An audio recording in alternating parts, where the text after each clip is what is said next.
What kind of man steals from his own sister and still calls it love? What kind of brother twists an arm, tears a dress, and says he's saving the family name in the hard summer of 1884 in San Saba County, Texas? That question did not sound like a riddle. It sounded like the truth. The sun sat high and mean over Vale Spring Ranch, baking the ground until it cracked like old leather. Dust clung to everything, to boots, to fences, to the porch of a house that had seen better years. Out in that yard, 3 men held a young woman down like she did not belong there. Her name was Lydia Vale, and she was 21 years old. Her father had been buried just days before, laid to rest in a patch of dry earth not far from the spring that kept this ranch alive. That spring was the only reason the land still mattered, and it was the only reason her brothers had come back. Garrett Vale stood closest to her, his hand tight on her arm, his face calm in a way that did not match what he was doing. Silas Vale hovered nearby, talking fast, trying to make something ugly sound reasonable. Nate Vale held her other side, his grip rough, his temper closer to the surface than the others. They were not outlaws from the trail. They were not strangers passing through. They were her blood. A paper flapped in Garrett's hand, the kind men used when they wanted to turn dirt into money and family into nothing. They had dragged her off that porch because she refused to sign her father's land away. All Lydia had to do was sign it. That was what they kept telling her. Sign, and everything would be easier. Sign, and the ranch would stay in the family. Sign, and she would be taken care of. When she shook her head, Garrett's voice grew colder. When she tried to pull free, Nate tightened his grip. When she begged them to stop, Silas kept talking like words could hide what their hands were doing. Beyond the fence, a man sat on a horse and watched. His name was Byron Ketch. He did not shout. He did not interfere. He only watched, like a man waiting for a deal to close. His ranch stretched wide, but it was dry. Vale Spring was not. If Lydia signed that paper, the land would fall into her brother's hands. If she refused, Byron had another offer waiting, marriage, clean word for something that was not clean at all. That was the scene waiting in the yard when a lone rider came up the road. Jonah Rusk rode in slow, his horse moving with the tired patience of an animal that had seen too many long miles. The horse needed water. That was the only reason he had turned toward the ranch. Jonah did not carry a badge. Jonah's right hand carried an old scar across the knuckles, a quiet reminder that even fast hands bleed sometimes. He did not ride with a posse. There was no poster with his name on it, no promise of reward tied to his steps. He was a man who had learned the hard way. That trouble often cost more than it paid. He saw the house first, then the fence, then the men, then he saw the girl. He did not speak right away. He stayed in the saddle, letting the moment settle, letting his eyes take in every detail.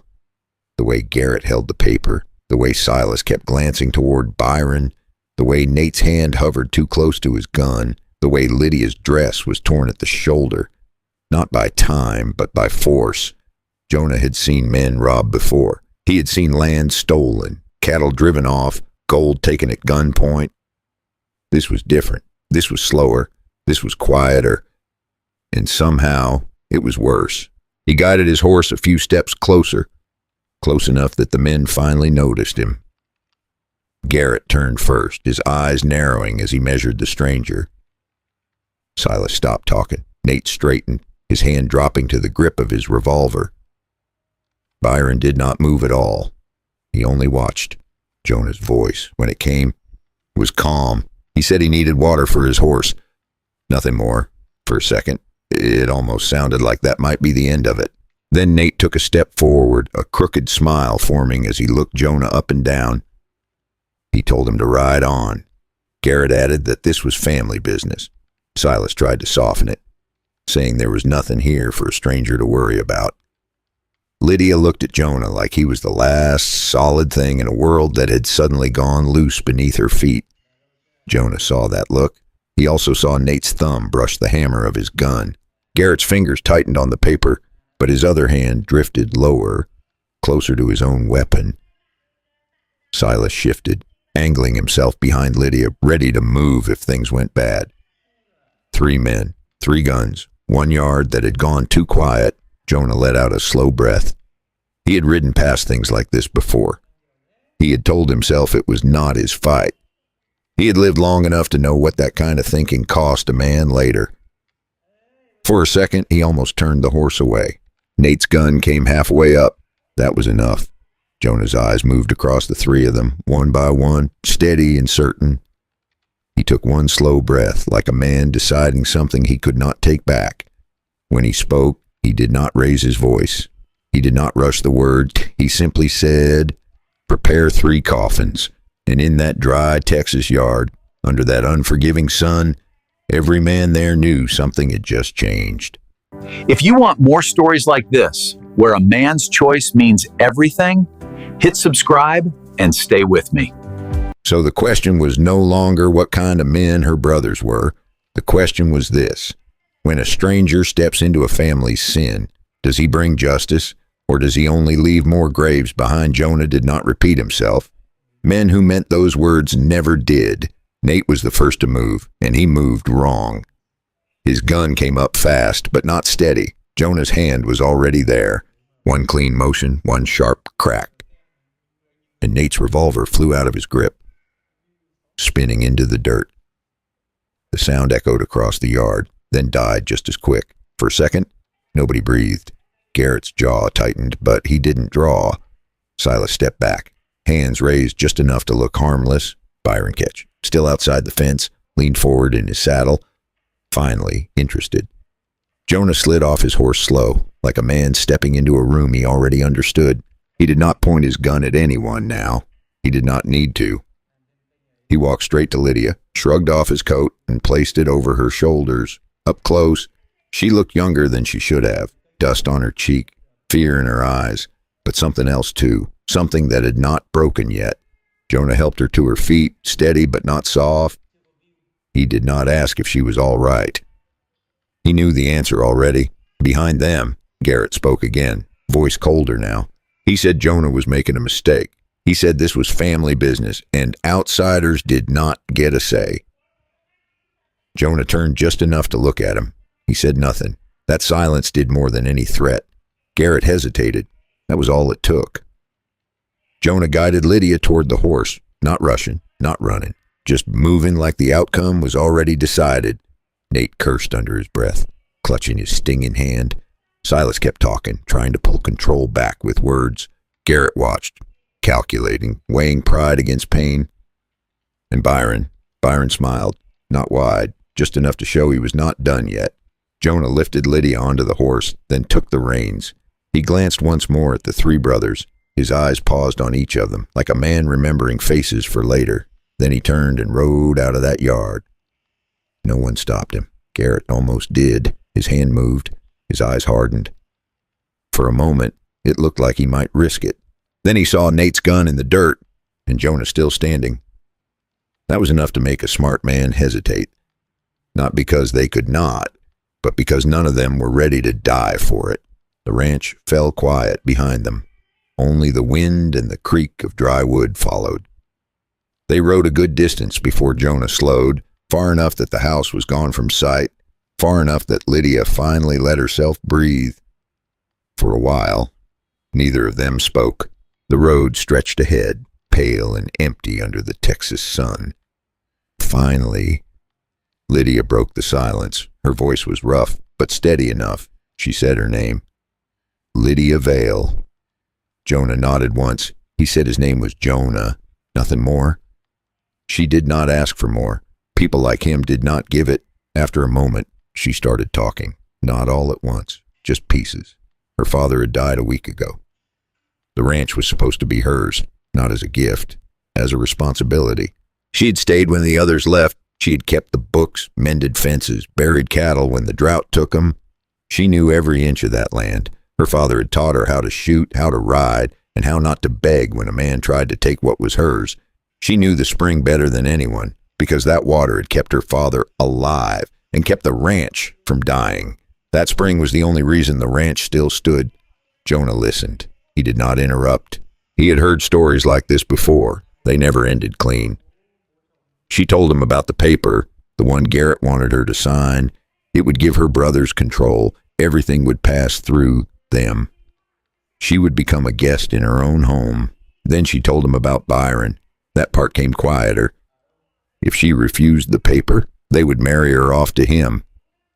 Quick, clean, final. Jonah's grip on the reins tightened just a little. He did not like men who bought land. He liked them even less when they bought people with it. They rode a while longer before he asked one question. Who else knew the truth? Lydia said there had been a will, a real one. Her father had made it clear. There were 2 witnesses, a preacher in town, and an old ranch hand named Tom Calder. Jonah asked where Tom was. Lydia looked down. She said Tom had disappeared 2 days ago, right after he told her something was wrong. That was when Jonah stopped the horse. Not sudden, just enough to make the moment settle. He looked out across the empty land, then back the way they had come.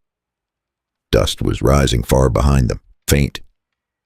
But there, he spoke quiet, more to himself than to her. Men do not disappear in the middle of Texas summer. Not unless someone makes them. Lydia followed his gaze. She saw the dust, too. Her voice dropped when she spoke again.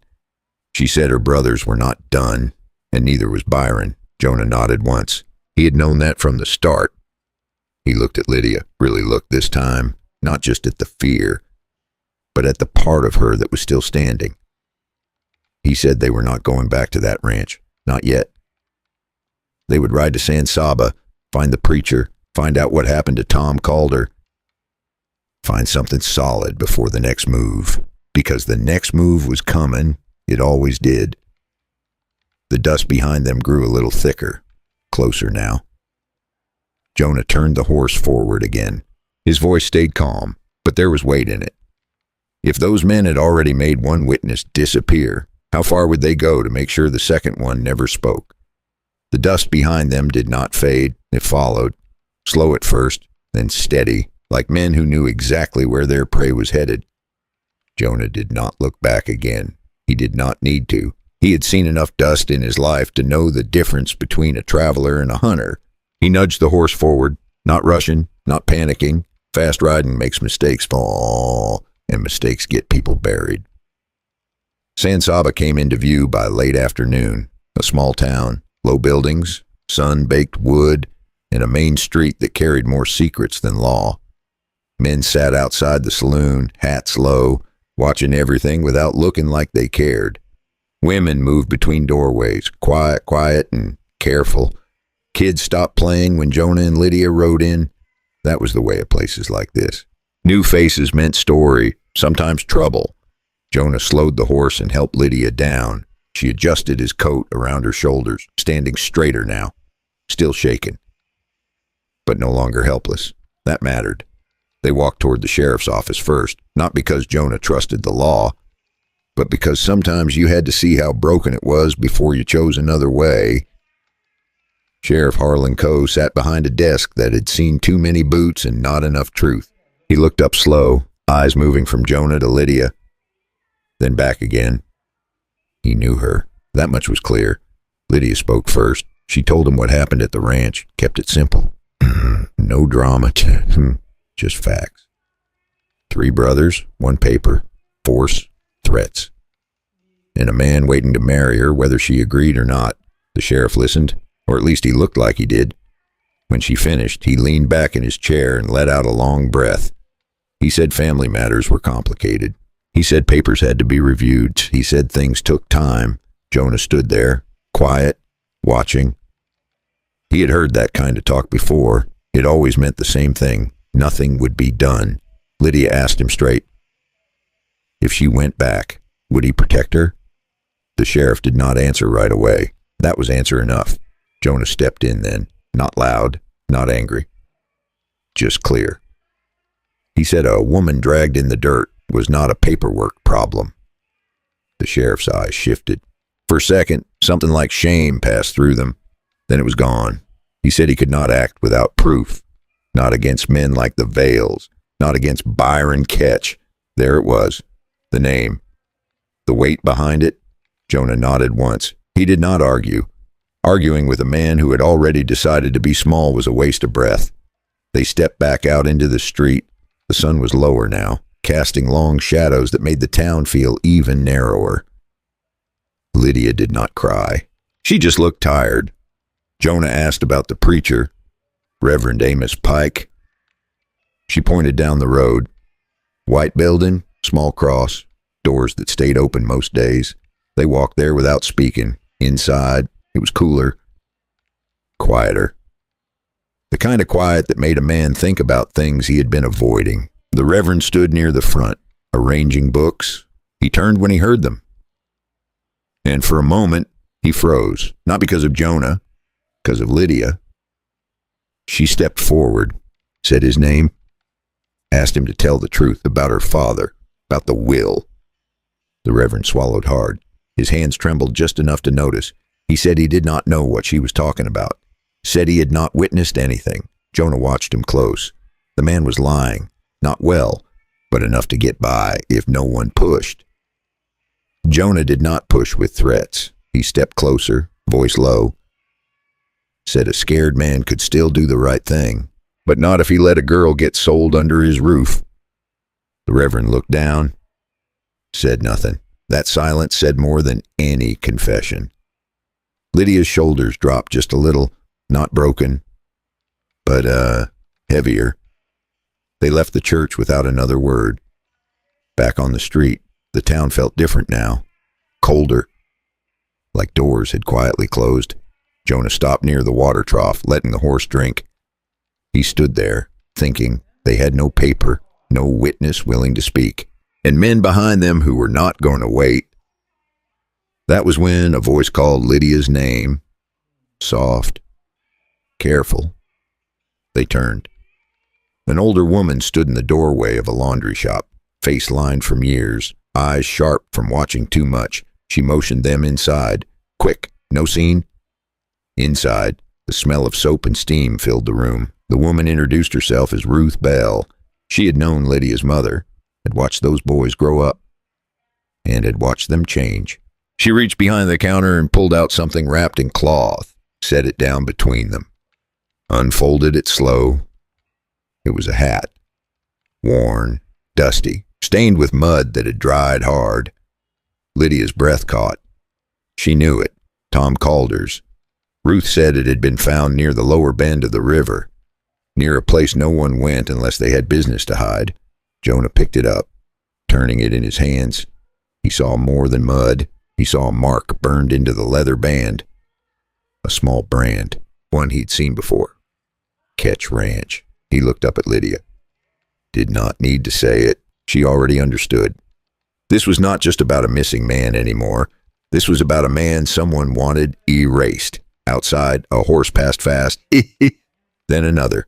Jonah stepped to the door, just enough to see two riders heading out of town, toward the river, toward whatever was left of Tom Calder. Jonah set the hat down slow. His voice stayed calm. But there was iron under it now. If Tom Calder was still alive, he was running out of time. And if he was not, then the only thing left to find down by that river was the truth someone had tried to bury. Jonah did not waste time. Men who chased the truth could not afford to. He stepped out of the laundry shop, eyes already on the road the riders had taken.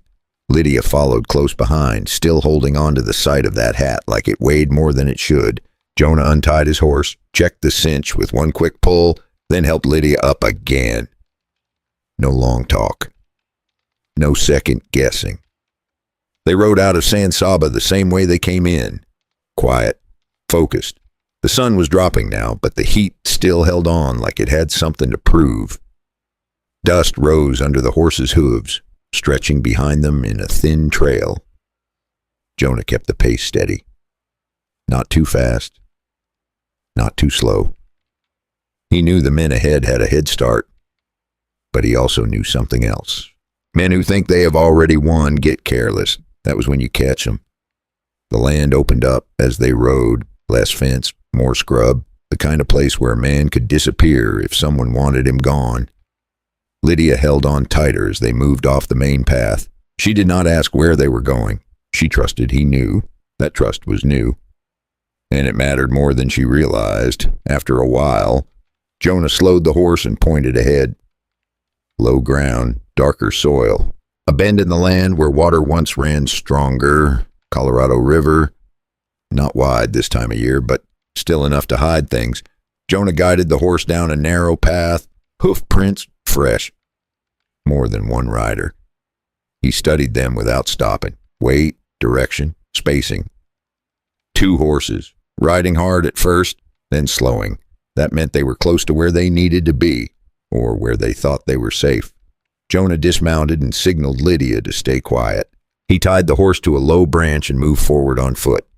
Lydia followed, careful with each step. The air felt different here. Still, heavy, like something had already happened and the land had not decided what to do with it yet. They moved through brush, low and slow. Then Jonah stopped, raised a hand. Lydia froze. Voices, not loud, but close. 2 men, talking low, like they did not want to be heard. Jonah edged forward just enough to see 2 riders from earlier. One leaned against a tree, the other stood near the riverbank, looking down at something out of sight. Jonah did not rush in. He waited, listened. That was how you lived longer than most men out here. One of the riders kicked at the dirt and said something about finishing the job. The other told him to wait. Said Garrett wanted it handled clean. Nobody found. That was enough. Jonah moved. Fast, quiet, decided. He stepped out with his gun already in hand. The first man barely had time to turn. Jonah struck him hard, knocking him down before he could draw. The second reached for his rifle. Too slow. Jonah fired once. The shot cracked through the trees. The rifle dropped from the man's hands. He staggered back, clutching his shoulder. Then it was quiet again. Only the river moving slow nearby. Lydia came up behind him, breath tight but steady. She looked past the men, toward the bank, and then she saw it. A shape in the dirt. A man, face down, still. She moved before Jonah could stop her, dropped to her knees beside him, turned him over. Tom called her. His face was pale, bruised. Blood dried along one side of his head. But when Lydia called his name, his eyes opened. Just a little. That was enough. He was alive. Barely. Jonah knelt beside them, checking the man quick. Breathing shallow. Pulse weak. But there. Tom tried to speak. His voice came out broken, like it had to fight its way up. He told them the truth in pieces. Garrett and Silas took the real will from the Bible, hid it. Not at the ranch, not in town, at Byron's place. In his office, locked away, waiting for the right moment. Tom said they planned to marry Lydia off fast, before anyone could question anything. Then claim she was not right in the head. Take everything, clean, legal on paper, dirty in every other way. Lydia's hand shook, but she did not pull away. She held on to every word. Jonah listened without blinking. That was the proof they needed. Not enough for court, maybe, but enough for him. Tom grabbed Jonah's sleeve weakly, said one more thing, said the wedding was not later, not next week, tomorrow. At the church in San Saba, quick, quiet, done before the sun got high. That changed everything. Jonah looked at Lydia. She already knew. They were out of time. Behind them, one of the men groaned, trying to move. Jonah stood, walked over, and kicked the gun farther away. No more chances. No more waiting. He turned back to Lydia. His voice stayed calm, but it carried something heavier now. They were not chasing the truth anymore. They were racing it, because by tomorrow morning, Lydia Vale would either own that ranch or be standing in a church marrying the man who helped steal it. They rode back hard, not reckless, but close to it, the kind of riding a man chooses when time matters more than comfort. And mistakes are still better than being too late. Tom Calder was left in a shallow shade near the river, breathing, alive, with the 2 hired men tied far from their guns. Jonah left water beside Tom, and Lydia promised the first honest man they met in San Saba would ride back for him. It was not perfect. But the West rarely handed a man perfect choices. Jonah and Lydia could not carry him and still win what was coming. And what was coming was not a fight in the dirt. It was something worse, a lie dressed up like law. The sun had barely risen when San Saba came back into view. Too early for most, but not for men with something to hide. Jonah slowed before they reached town. He did not ride straight in. He circled wide, thinking. Lydia watched him. She did not rush him. She had learned already. When Jonah went quiet, something was being put together. He finally spoke him. Said they could not just walk into that church and start shooting, even if every man inside deserved it. Because once the guns spoke, the truth would die with them. And Lydia would still lose everything. That was the part most men got wrong. They thought killing solved things. Sometimes it only buried them deeper. So they needed something stronger than bullet. They needed proof, and they needed it in front of witnesses. Lydia said the will was in Byron's office. Jonah nodded. That was where the day would turn. They split without making a show of it. Lydia went toward the church, head up, walking like a woman who still owned her name. Jonah moved the other way, toward Byron Ketch's place. The town was just waking, doors opening, coffee brewing, men stepping out, stretching, not yet knowing they were about to see something worth remembering. Jonah kept his pace easy, not hiding, not hurrying, just another man with somewhere to be. Byron's office sat near the edge of town, solid wood, locked door. The kind of place built by a man who trusted money more than people. Jonah stepped up to the door, listened, nothing inside. He checked the lock. Good, but not good enough. A moment later, it gave. Inside was quiet, orderly. Papers stacked. Ledger books lined up, everything clean on the surface. Jonah moved through it quick, eyes scanning, hands steady. He did not tear the place apart. Men like Byron hid things where they could still feel in control of them, not where chaos lived. A desk, drawer locked. Jonah opened it. Inside, wrapped in cloth, sat a worn book, a Bible, old, used. Not something Byron would read, but something he would hide. Jonah opened it, pages thin, marked. And there it was, folded careful between them, the will, real, signed, witnessed. Clear enough that no decent man could deny it. Jonah closed the book, took it with him, and stepped back into the morning light. He did not smile. Men like him did not celebrate early. Back at the church, things were already in motion. Garrett carried a paper claiming Lydia was unfit to manage her own affairs, and Byron called the wedding an act of protection. People had gathered. Not many, but enough. Word had spread, the way it always did in a small town. Something was happening. Something worth watching. Lydia stood near the front, dress straightened, face calm. You could still see the fear if you knew where to look. But you could also see something else. She was not the girl in the dirt anymore. But you could still see the fear sitting just behind her eyes, waiting for a reason to come back. Garrett stood nearby, jaw set. My eyes hovered close, talking low, keeping things smooth. Nate stood a little apart, quieter now, not meeting Lydia's eyes. And Byron stood at the front like he owned the room, like the outcome was already written. Reverend Pike stood between them all, hands tight, voice not yet steady, waiting. Jonah stepped inside, slow, unannounced, but noticed. Every head turned. Garrett's eyes narrowed. Silas stopped talking mid-sentence. Byron's smile faded just enough to show irritation. Jonah walked straight up the aisle, not rushing, not stopping, until he stood beside Lydia, close enough that she did not feel alone. He placed the Bible in the Reverend's hands, said nothing, did not need to.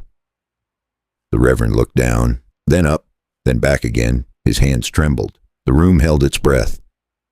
A chair scraped somewhere in the back. Someone whispered. No one walked out. Garrett stepped forward. Said that book meant nothing. Said they had already settled the matter. Said Lydia was confused. Silas backed him up. Smooth. Polite. Dangerous. Byron said it was time to proceed, that this delay had gone on long enough. Jonah finally spoke. Quiet. Clear. He said a man could lie once, maybe twice, but not in front of a room full of people who still knew right from wrong. That was when the Reverend opened the book.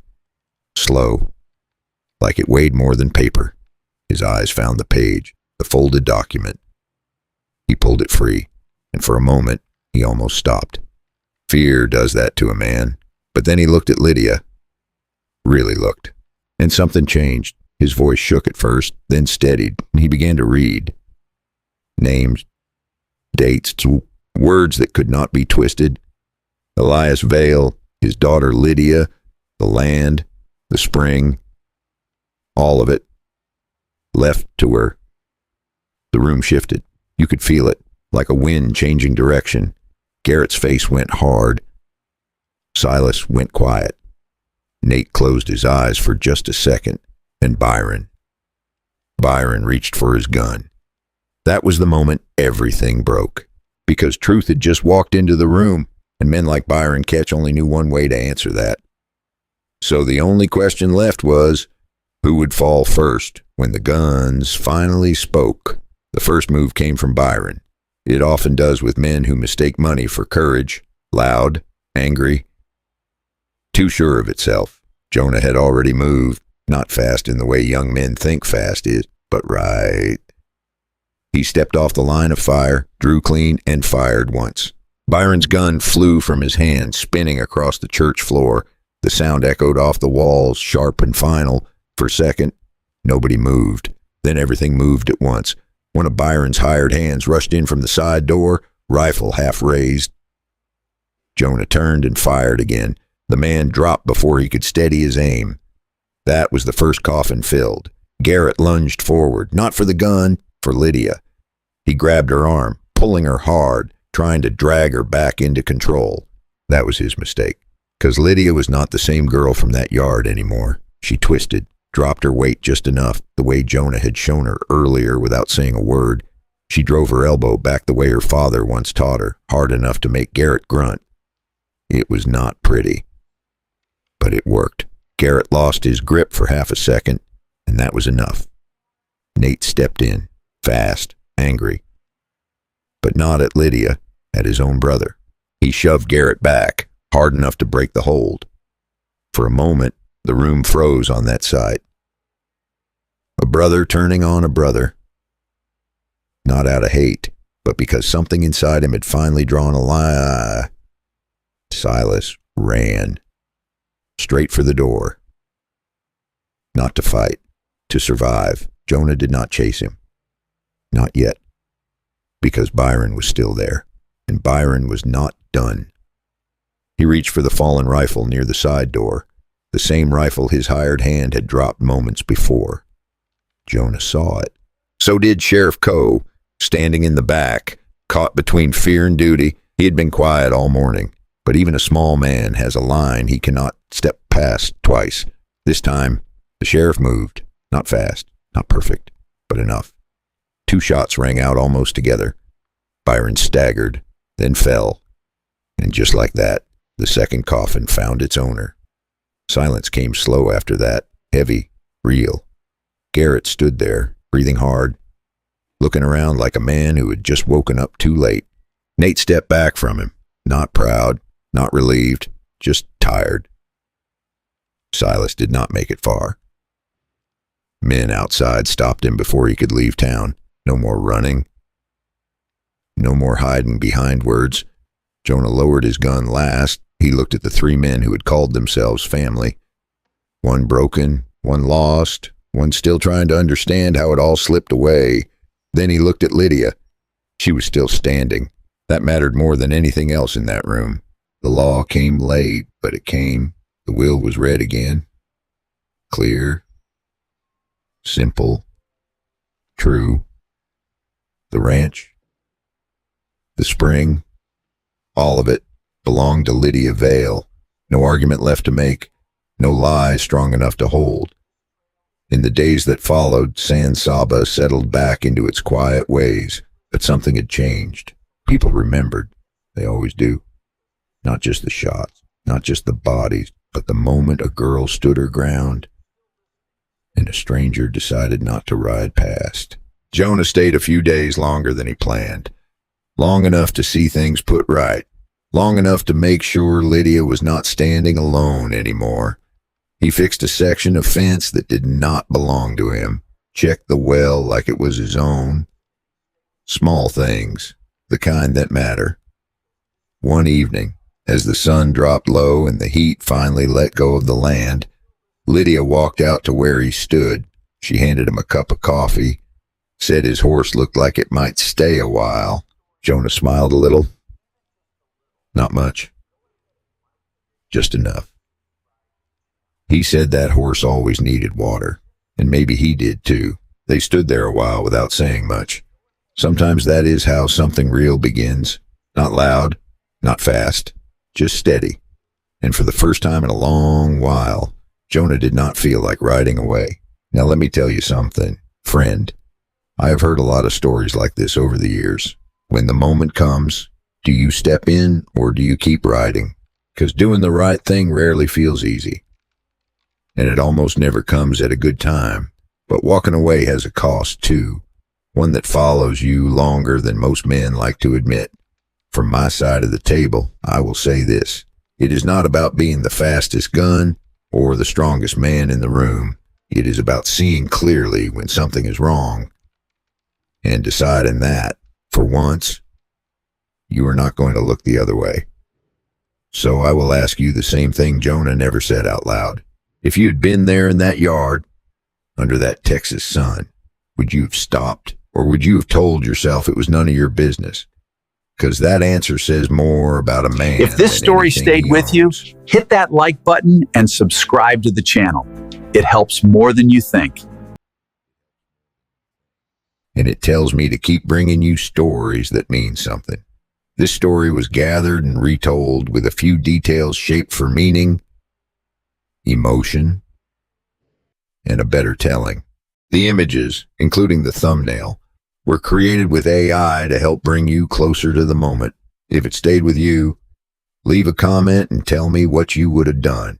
Because out here, stories matter, but the choices behind them matter more.